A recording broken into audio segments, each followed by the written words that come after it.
Tuntutan pokok negara-negara maju yang belum dapat diterima negara berkembang ini adalah meliputi dua hal ini ya. Yang pertama itu negara berkembang tidak menerapkan kebijakan yang menentukan investor asing untuk mengekspor sebagian produksinya sebagai syarat izin investasi atau ekspor performance requirement ya. Jadi yang kedua itu adalah menerapkan kebijakan yang menentukan investor asing untuk menggunakan sebagian dari input produksinya dari sumber dalam negeri atau domestic content requirement.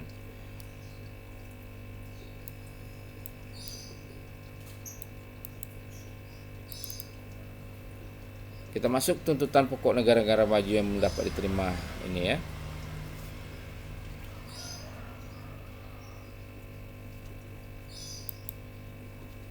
Jadi perjanjian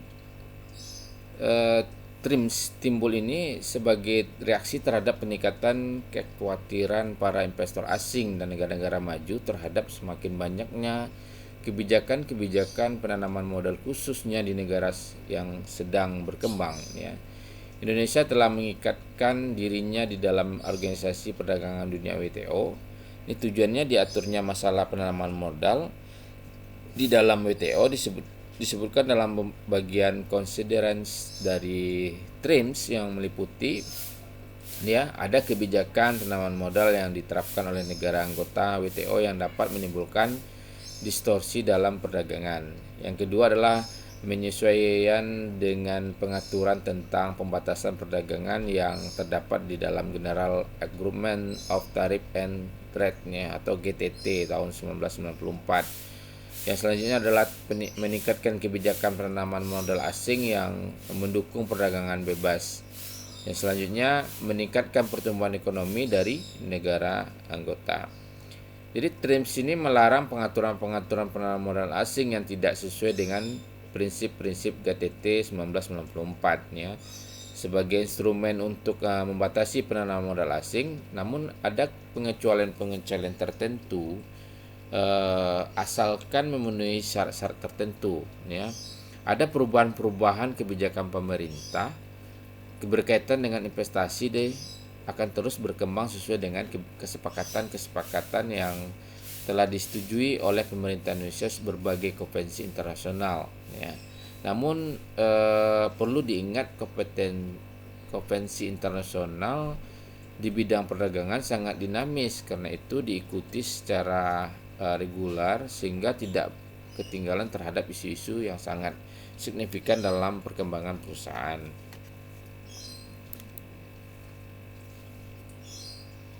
Nah, kalau kita lihat di sini kita masuk terkait mengenai MIGA.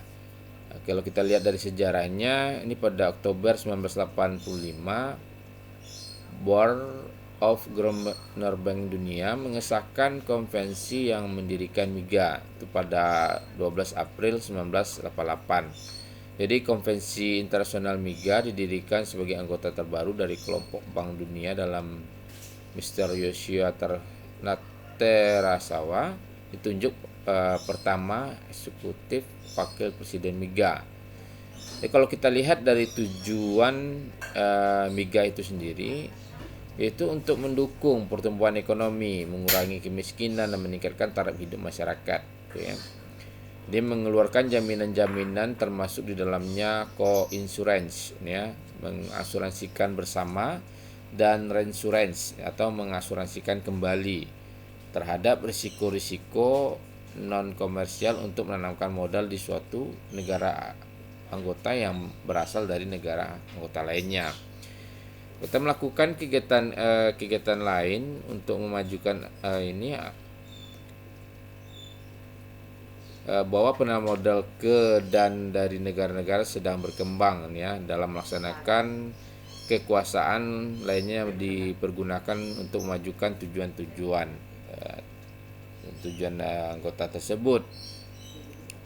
Jadi CAO ini dapat menerima pengaduan terkait proyek apapun yang melibatkan pendanaan dari IFC atau MIGA ya.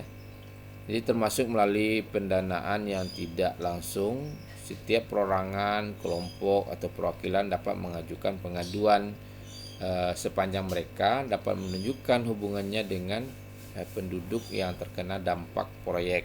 Jadi selain itu sengketa miga dapat diselesaikan melalui dua jalur, yaitu melalui International Center of Statement of Investment Disputed atau SED yang melalui miga berdasarkan sengketa investasi asing dapat diselesaikan melalui konsiliasi dan arbitrase. Sedangkan berdasarkan miga, penyelesaian tersebut dapat dilakukan melalui negosiasi, konsiliasi, dan arbitrase bagi sengketa yang timbul antara miga dan negara anggota sesuai dengan ketentuan pasal 57B Konvensi Miga dan melalui lembaga mediasi bagi sengketa yang timbul antara investor dan host country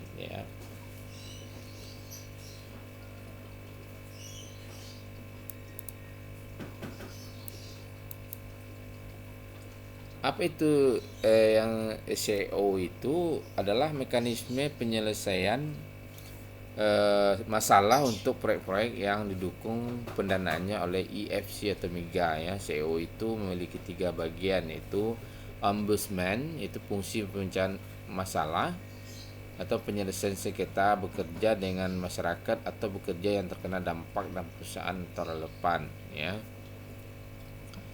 Ada kepatutan atau melakukan audit investigasi untuk mengambilan keputusan oleh MIGA.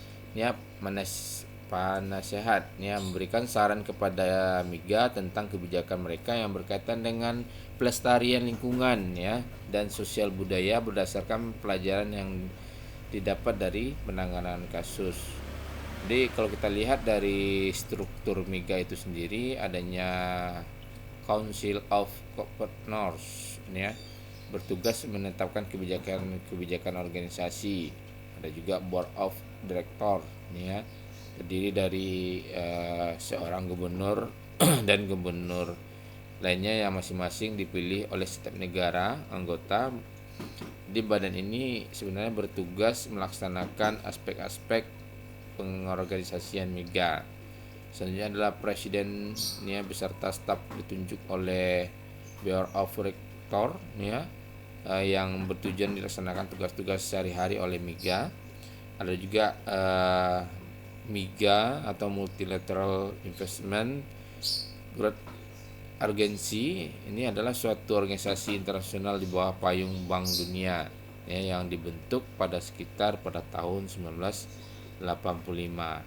Jadi MIGA ini menyediakan jaminan terhadap investasi yang ditanam oleh para investor asing yang ada di Indonesia. Ada risiko yang ditanggung oleh MIGA risiko yang sifatnya non komersial, yaitu pembatasan transfer mata uang yang digunakan atau transfer restriction Yang kedua adalah tindakan pengambilan alihan yang menghapus kepemilikan, kontrol atau hak terhadap investasi yang diasuransikan yang dilakukan negara host country terhadap investasi asing di negaranya. Yang ketiga adalah pelanggaran perjanjian atau break of contracts. Yang keempat adalah terjadinya perang dan kekacauan dalam masyarakat termasuk dalam kategori ini adalah revolusi, kudeta, pemberontakan, huru-hara, sabotase, dan aksi teroris. Kalau kita lihat break of the contract pelanggaran perjanjian, kalau kita ada dalam hal terjadinya prestasi maka pihak investor ini harus segera menempuh mekanisme penyelesaian sengketa sesuai dengan ketentuan yang diatur dalam perjanjian tersebut dan mendapatkan ganti rugi atas segala kerugian yang dideritanya.